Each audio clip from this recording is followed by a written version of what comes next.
Welcome back to the Cable Data Science channel. I just ran a quick analysis of the state of California because that was the state which I randomly selected to do a COVID-19 analysis on here on Sunday evening. Let's just check a couple of things here. These are cumulative, new case and death. Okay, good.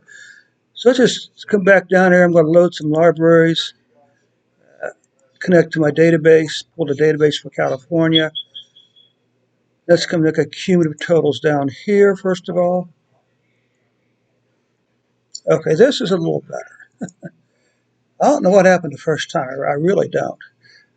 I couldn't be that far, but so now we're talking about 16,000 deaths, okay? And about 750, 800,000 cases. Okay, so now let's take a look at the daily numbers then, shall we?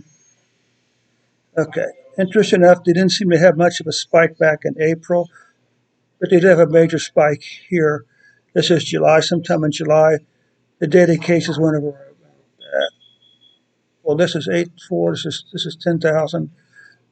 Went over about maybe 8 or 9, 10,000 per day at this point before declining cases. The blue line is a fitted curve using MOAS function.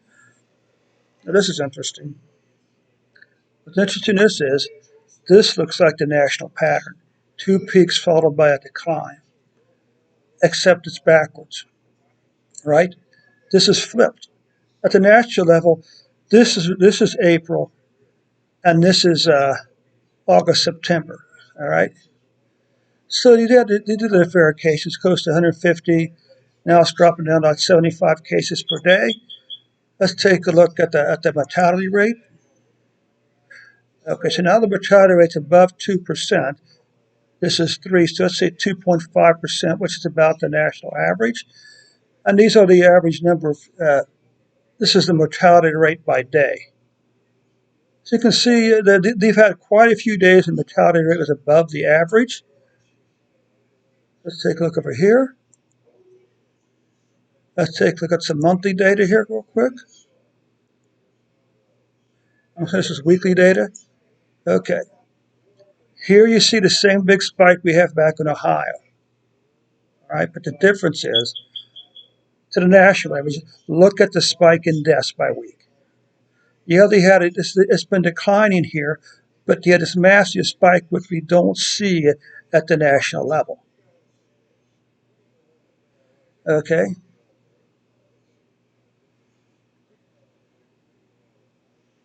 So so for last week, it's about, say, I don't know. So these are about 500 and above. So these deaths look a little bit better. Let's take a look at some monthly numbers then, shall we? Okay. Cases by month, you can see they had a climb from July, August, September. Again, which is the exact, you had the spike in June and July, followed by a decline, all right? As far as cases. We had a spike nationally in cases, and it's continued to go up. So this is bucking the national trend by declining cases here, but look at the deaths. Okay. So you're talking 3,000 deaths, maybe 5,000 deaths, down below 3,000 deaths in September. So definitely still a struggle. You can see it in both the mortality rate above 2% and in both the daily and weekly deaths in cases so far. So I feel a little bit better about about those numbers. I guess the first time I ran it, I must not have had the database updated for several days. Okay. So is there good news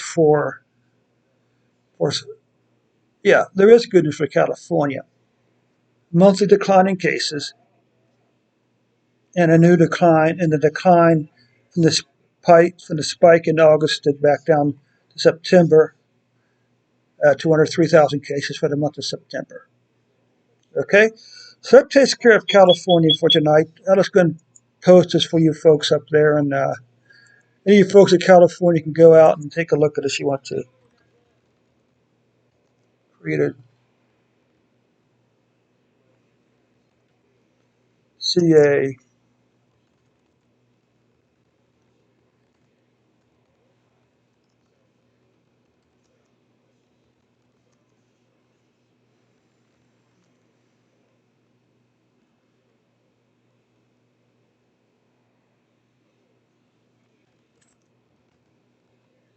Okay. And thanks so much for stopping by. Hey, if you have a request or a comment, post it to the comments below. Also, don't forget to subscribe to the Caribou Data Science channel if you get a chance. Just click the red button at the bottom right hand corner of the screen and I'll be happily add you to my subscriber list. Also, don't forget to click the red bell so you can keep up to date with the latest Caribou data science videos. And we'll catch you on the next report on Monday.